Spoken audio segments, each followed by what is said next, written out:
Finally दोस्तों अबंस holding limited का IPO भी कल से ओपन होने जा रहा है।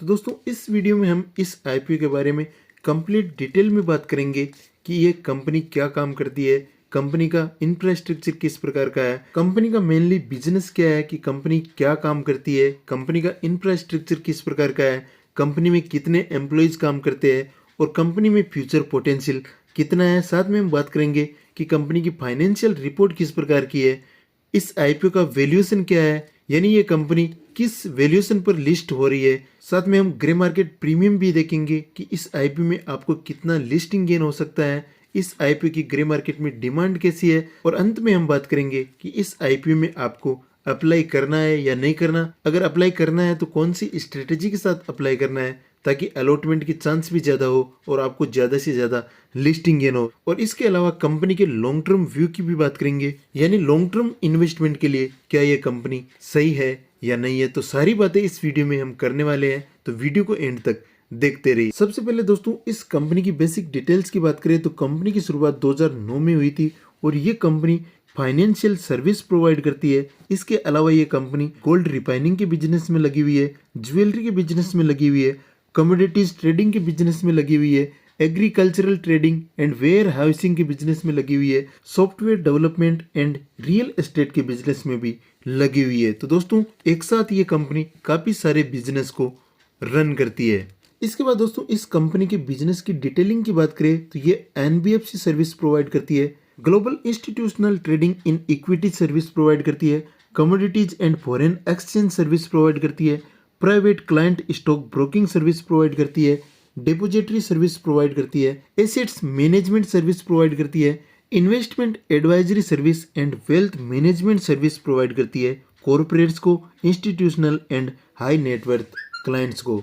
इस कंपनी का जो होल बिजनेस है वो 3 बिजनेसेस में डिवाइडेड है। इसमें से एक है फाइनेंस बिजनेस, एक है एजेंसी बिजनेस और एक है capital and other businesses. Finance business में ये कंपनी एनबीएफसी सर्विस प्रोवाइड करती है, एजेंसी बिजनेस में ये SEBI registered stock and commodity exchange broker service provide करती है, जिसमें जो मेजर स्टॉक एक्सचेंजेज है जैसे बीएसई हो गया, एनएसई हो गया, एमसीईआई हो गया, एमसीएक्स हो गया, एनसीडीईएक्स हो गया, आईसीईएक्स हो गया, तो ये जो लीडिंग एक्सचेंजेज है उनमें ब्रोकर सर्विस प्रोवाइड करती है। इसके अलावा कैपिटल एंड अदर बिजनेसेस है जिसमें इंटरनल ट्रेजरी ऑपरेशंस को पूरा करती है, एक्सेस कैपिटल फंड्स को मैनेज करती है। इसके अलावा दोस्तों कंपनी ने यहाँ पर अपने बिजनेस को रन करने के बारे में भी बताया है कि कंपनी अपना बिजनेस किस प्रकार रन करती है। तो कंपनी के पास अपना बिजनेस रन करने के लिए 17 सब्सिडरीज है, जिसमें से 3 डायरेक्ट सब्सिडरीज है और 14 इनडायरेक्ट या स्टेप डाउन सब्सिडरीज है। और इस कंपनी का जो एक्टिव बिजनेस है एक्रॉस ईस्टर्न कॉन्टिनेंट्स की 6 कंट्रीज में है, जिसमें हांगकांग है, यूके है, यूएई है, चाइना है, मॉरिशस है और इंडिया है। तो ये ईस्टर्न कॉन्टिनेंट्स की 6 कंट्रीज है जिसमें इस कंपनी का एक्टिव बिजनेस रन होता है।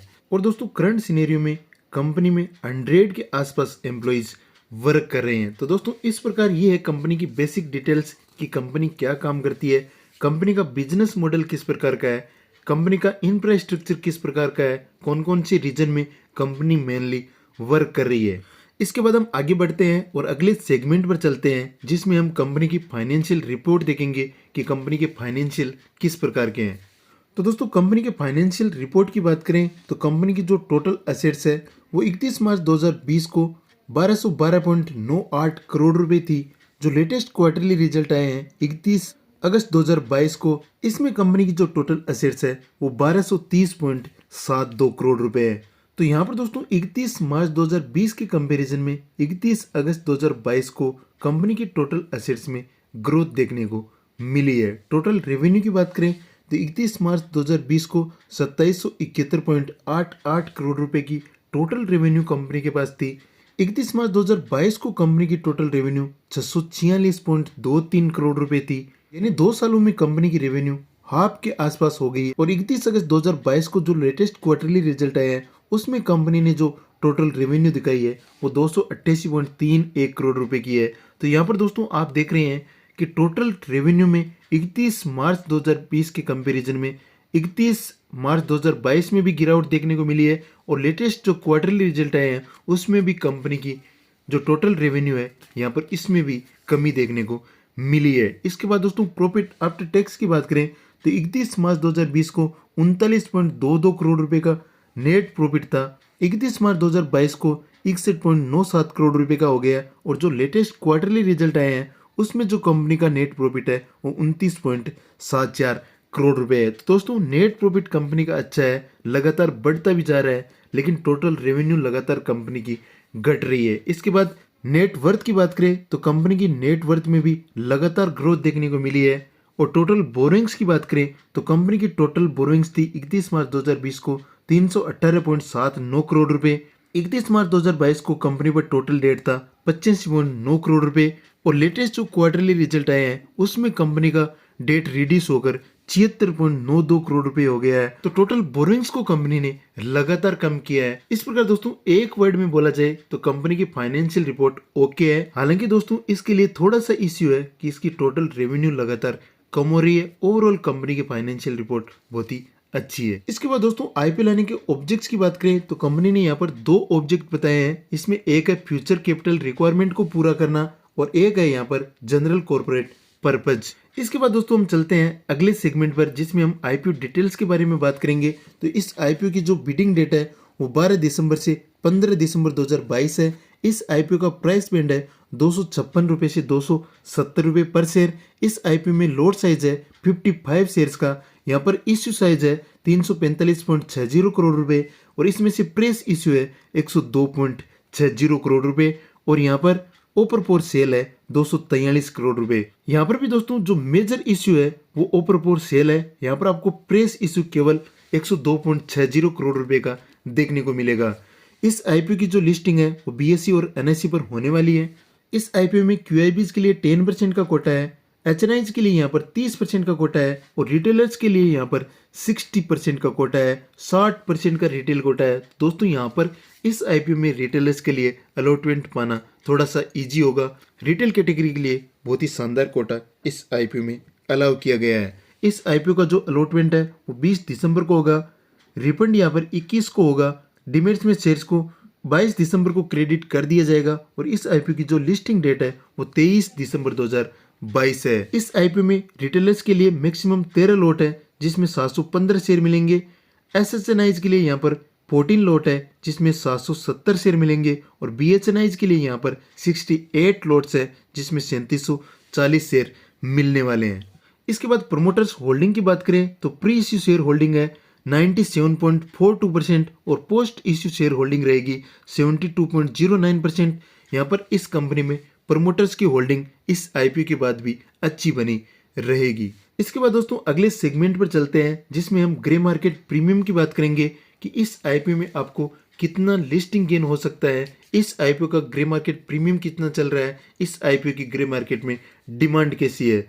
तो इसके लिए दोस्तों यहाँ पर 10 दिसंबर को जो लेटेस्ट अपडेट हुआ है इस आईपीओ का ग्रे मार्केट प्रीमियम 15 रुपये है और इस आईपीओ का जो एस्टिमेटेड लिस्टिंग प्राइस है वो 285 रुपीज है और इस आईपीओ में आपको आज के सिनेरियो में 5.56% का लिस्टिंग गेन हो सकता है। इन फ्यूचर दोस्तों इस आईपीओ की ग्रे मार्केट में डिमांड बढ़ भी सकती है, लेकिन करंट सिनेरियो की बात करें तो यहाँ पर लिस्टिंग गेन बहुत ही लो है। इस आईपीओ की ग्रे मार्केट में डिमांड उतनी अच्छी नहीं है। तो दोस्तों लिस्टिंग गेन के पॉइंट ऑफ व्यू से आईपीओ उतना अच्छा नहीं लग रहा है। हालांकि दोस्तों आईपीओ की क्लोजिंग डेट तक इस आईपीओ के ग्रे मार्केट में तेजी भी आ सकती है, लेकिन फिलहाल की कंडीशन में यह आईपीओ लिस्टिंग गेन के पॉइंट ऑफ व्यू से भी उतना अच्छा नहीं लग रहा है। इसके बाद दोस्तों अगले सेगमेंट पर चलते हैं जिसमें हम इस आईपीओ का वैल्यूएशन देखेंगे कि इस आईपीओ का वैल्यूएशन किस प्रकार का है, ये कंपनी किस वैल्यूएशन पर लिस्ट होने जा रही है। तो दोस्तों यहाँ पर इस आईपीओ के ईपीएस की बात करें तो करंट ईपीएस है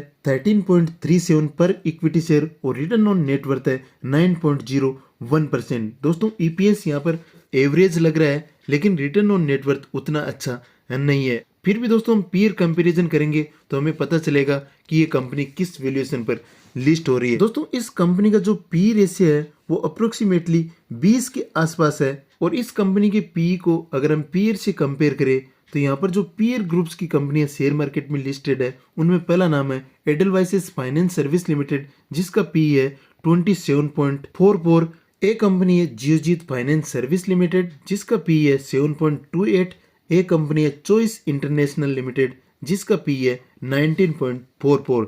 तो दोस्तों पीयर कंपैरिजन देखने के बाद हम कह सकते हैं कि कंपनी एवरेज पी पर लिस्ट हो रही है, इसको हम ज़्यादा सस्ता नहीं कह सकते। हालांकि दोस्तों एडलवाइसेस फाइनेंस सर्विस लिमिटेड के पी से थोड़े से कम वैल्यूएशन पर लिस्ट हो रही है, लेकिन बाकी दो पीयर ग्रुप्स की कंपनियां हैं उनके कंपैरिजन में इसका पी हाई लग रहा है। तो दोस्तों वैल्यूएशन देखने के बाद अगर हम इस कंपनी में लॉन्ग टर्म व्यू की बात करें तो एवरेज रिटर्न देने वाली कंपनी है, ज़्यादा खास रिटर्न इस कंपनी में आपको देखने को नहीं मिलेगा। अगर आप 5 से 10% का रिटर्न एक्सपेक्ट कर रहे हैं तो आप लॉन्ग टर्म के लिए भी इस कंपनी में इन्वेस्टमेंट कर सकते हैं। बाकी दोस्तों लॉन्ग टर्म इन्वेस्टमेंट से पहले आपको अपने फाइनेंशियल एडवाइजर की सलाह जरूर लेनी चाहिए, और अगर आप सर्च करेंगे तो इससे बेहतर कंपनियां भी आपको इस सेक्टर की देखने को मिल जाएगी। इसके बाद दोस्तों हम फाइनल वर्डिक्ट पर आते हैं कि इस आईपीओ में आपको अप्लाई करना है या नहीं करना। तो दोस्तों अगर आप लिस्टिंग गेन के लिए इस आईपीओ में अप्लाई करना चाहते हैं तो लिस्टिंग गेन के पॉइंट ऑफ व्यू से आईपीओ अच्छा बिल्कुल भी नहीं है। ग्रे मार्केट में इस आईपीओ की डिमांड उतनी अच्छी नहीं लग रही है। फिर भी दोस्तों अगर आप 10 से 15% का रिटर्न लिस्टिंग गेन के लिए चाहते हैं तो आप क्लोजिंग डेट तक वेट कर सकते हैं। अगर grey market premium in future बढ़ता है तो आप इस आईपीओ में लिस्टिंग गेन के पॉइंट ऑफ व्यू से अप्लाई कर सकते हैं। अगर आप लॉन्ग टर्म व्यू इस कंपनी में रखते हैं तो भी आप 5 से 10% का रिटर्न इस कंपनी में एक्सपेक्ट कर सकते हैं। इस प्रकार दोस्तों इस वीडियो में इतना ही। अगर आपको वीडियो पसंद आए तो वीडियो को लाइक करें। इस वीडियो से रिलेटेड कोई भी क्वेरी है, कोई भी सजेशन है तो नीचे कमेंट सेक्शन में लिखकर जरूर बताइए। साथ ही दोस्तों अगर आप इस चैनल पर नए हैं और इस चैनल को अभी तक आपने सब्सक्राइब नहीं किया है तो इस चैनल को सब्सक्राइब करने के साथ साथ बेल नोटिफिकेशन को ऑन करें ताकि आगे आने वाले वीडियोस का नोटिफिकेशन आपको मिलता रहे। चलिए मिलते हैं आपसे अगली वीडियो में, तब तक के लिए जय हिंद, कीप लर्निंग।